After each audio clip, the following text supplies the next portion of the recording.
morning. Good morning. So one thing I think it's beneficial for us to do before we get started is just ground ourselves in the space, right? It's Friday, it's the end of the week. I'm sure we have a lot of things that we're trying to balance and deal with. So what I'd like to do is just kind of bring us together into the space. So it's going to be real brief. I'll give you some real clear and simple directions. So if you guys could just follow me, follow after my directions. So please close your eyes.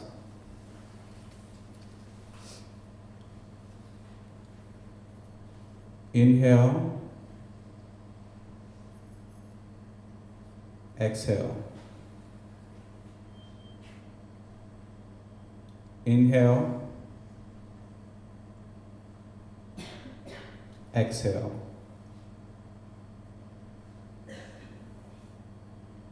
Inhale. Exhale. All right, we can open our eyes now. So I hope that gave us a chance to just kind of ground ourselves and come into the space together. I don't know about you guys, but I came in with a lot on my mind today, and I'm sure you guys did as well. So hopefully we're feeling as though we're one now. So as Nathan mentioned earlier, when he and his team approached me about speaking to this topic, I was a little bit apprehensive. I was actually a lot apprehensive. I was hesitant, and I thought, my story is already so heavy and it's filled with so much trauma and pain and agony. I'm just gonna get up in front of them and they're gonna feel one of two ways. They're gonna walk out feeling worse than they did before they walked into the building, or they're gonna be like, I am never going to hear this guy speak again because it's just too much. It's too heavy, too much gloom and doom, right? And then I consulted with my wife, sat down and had a really long conversation with Nathan, and I thought, this is a topic that I was called to speak about, right? It's something that is near and dear to me, and I can't extract myself from this topic, right? It was destined to be this way. So, since I was about 14 years old, which is 20 years ago, right? So, for the past 20 years, I've dealt with symptoms related to both depression and anxiety, right? I don't have a formal diagnosis, but I know that I've dealt with symptoms related to both depression and anxiety. And as a result of that, I've had multiple experiences where I've had suicidal ideations, right? I've thought about different ways to end my life. I've thought about grabbing that knife out of the kitchen and ending my life that way. I've thought about using a belt to strangle myself, right? I've thought about going to the gun range and ending my life that way. So I've struggled with these experiences, not because I ever really wanted to die, just because I've had moments in time where I didn't know how to process the pain that I was dealing with, right? And I think a lot of us, how many of us have been there before, where we haven't really understood how to process that pain, right? So that's something that is really heavy and really weighty. And I've even had moments where I've had these half-hearted suicide attempts. And the reason why I call them half-hearted is because I knew that what I was doing wasn't going to end my life, right? I knew that I was ultimately in control of that thing that I was doing, right? Again, I never wanted to die. I love living and I love life. There were just moments that I felt too overwhelmed to deal with what I was dealing with. So I went to college. I came to Pittsburgh in 2001, and I went to the University of Pittsburgh. And I had a chance to meet some of the most amazing people that I've ever met, right? And one of those guys that I met when I first came to school at Pitt, his name's Daryl. And Daryl and I, we clicked, right? You have those people that you meet and you click with them, not just because you like to, go out to eat together or you like to play sports together, but because you feel like you connect with them on an intimate, like deeper level, right? So when I met Daryl, I felt like this is somebody who was destined to be in my life because I feel like he's my brother, right? I feel like he's more than just a roommate or a friend. I feel like he's someone who I share, we have soul ties, right? And I think we can have soul ties to people of the same sex, opposite sex. It's just somebody you feel that deep connection with. And we did everything that roommates do together, right? We played the video games, we hung out together, we partied, and we shared the same story, right? I realized that one of the reasons why I love Daryl so much is that his story was mine. We both were the underdogs, right? We came up in communities where people said, people who look like you aren't supposed to make it out. And we embraced that, and we owned that, and we motivated and counseled and encouraged each other to reach for more, to strive for more, to be more, right? And that was something that really kept us connected, right? That was the glue in our relationship and for our bond.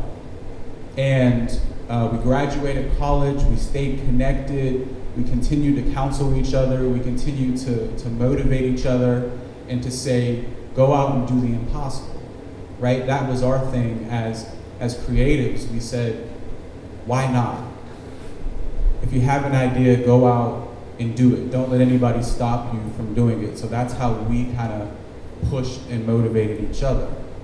So for my 31st birthday, I visited Daryl in the Dominican Republic, which is where he was living at the time. So he was very, he loved to travel, he loved to engage with people from different cultural backgrounds, and he was actually living in the DR at that point. So for my 31st birthday, we had just an amazing time. It was one of the best trips, one of the best vacations of my entire life. And I hopped the plane, came back home, and did not realize and did not know that was going to be the last time that I would see Daryl. I got a call a few months after that, after visiting with him and celebrating my 31st birthday with him, from his sister. It was like 5 a.m. I wasn't awake, so I'm trying to gather my thoughts as the phone is ringing, and I answer it, and she's just hysterical on the other end of the phone. And I'm thinking, I have no idea what she's going to tell me, but I hope it's not what I think it is, right? And she says they found him. She's referring to the authorities and how they discovered Daryl's body. And he had tragically lost his life by way of suicide.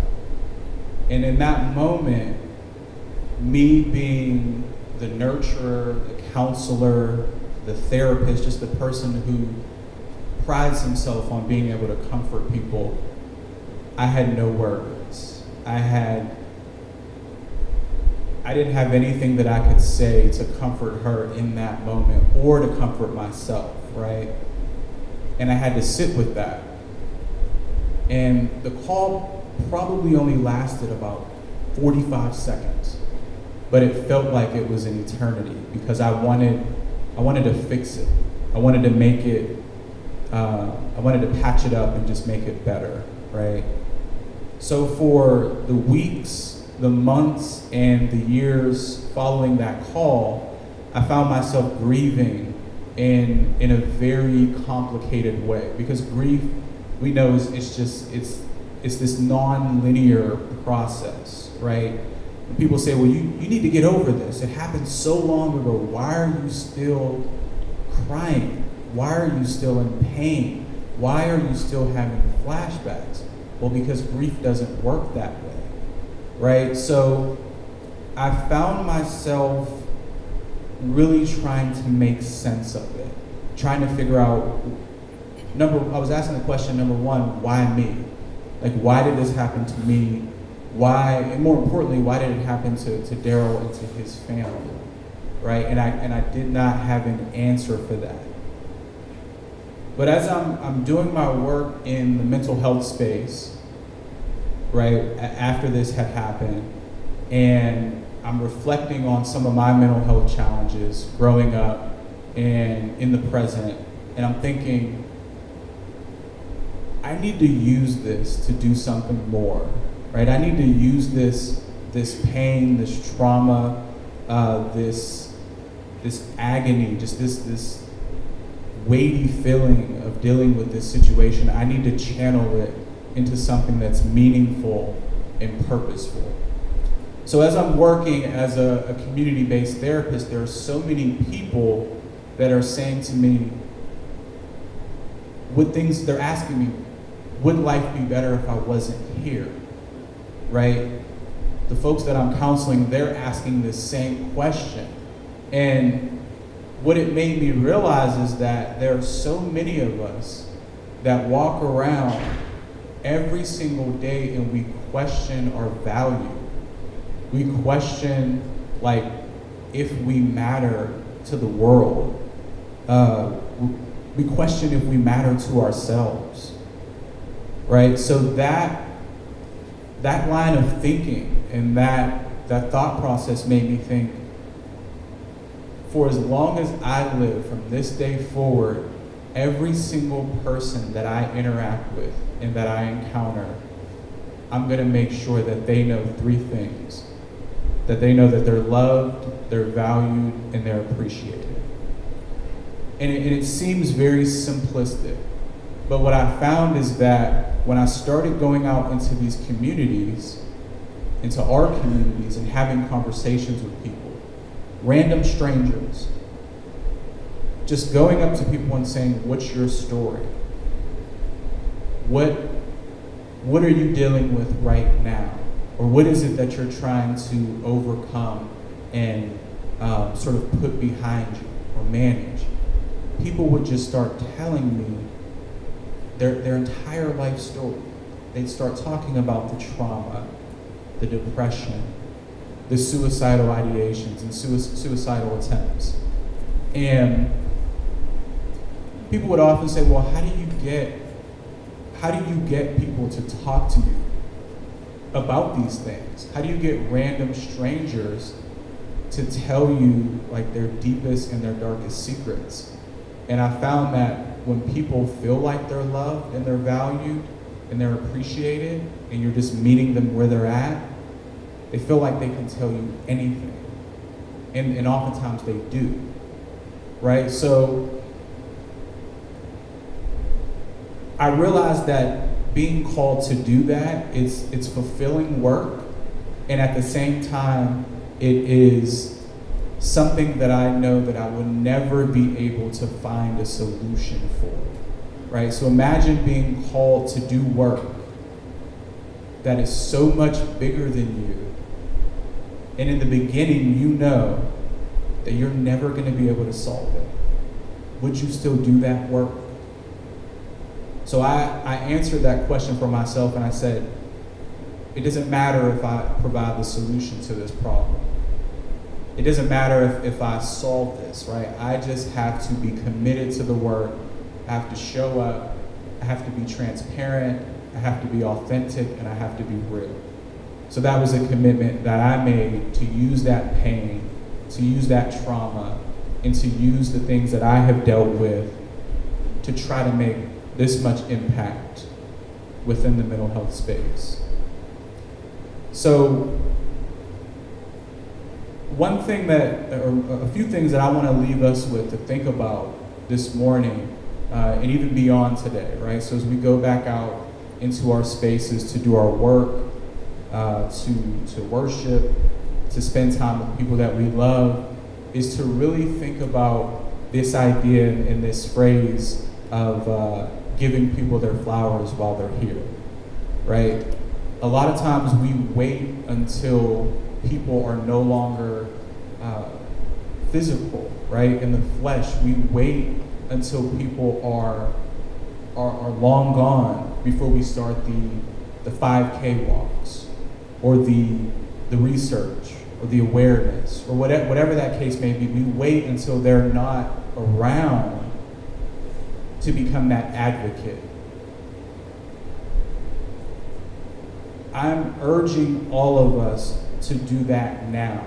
If that person is in this space with you, if one of your people, right? When I say your people, it's the ones that you know that you have soul ties to. Make sure that they know how much you care about them. Make sure that they know how much their life really matters. And even when they say, no, that you're not telling the truth, or I don't believe you, or I still feel down, continue to encourage them and be patient with them, and know that it's a marathon. But pick up the phone and call that sibling or that loved one that you haven't spoken to. Send the text message. I'm old-fashioned. Write a letter, right? But do that thing that shows your expression of gratitude and love and appreciation for those people. Because, and this is something that we've all heard before, we really don't know how much time we're going to have to spend with people. But what we can do is we can celebrate people and celebrate with them when they're here. We can honor them while they're alive. We can celebrate ourselves, right? It's okay to celebrate yourself and feel happy and excited and grateful for your life, for you having air in your lungs and being able to walk and connect with other folks and other people in the world. It's okay to celebrate that. So I would just like to end by saying that you matter, no matter what you feel like, no matter how difficult things get, no matter how much trauma and how much you're dealing with anxiety or depression or any type of mental health challenges, or just the weight of life in general. Know that you being here makes a difference, and you're here for a reason. And let's just celebrate each other while we can, while we're alive. Thank you.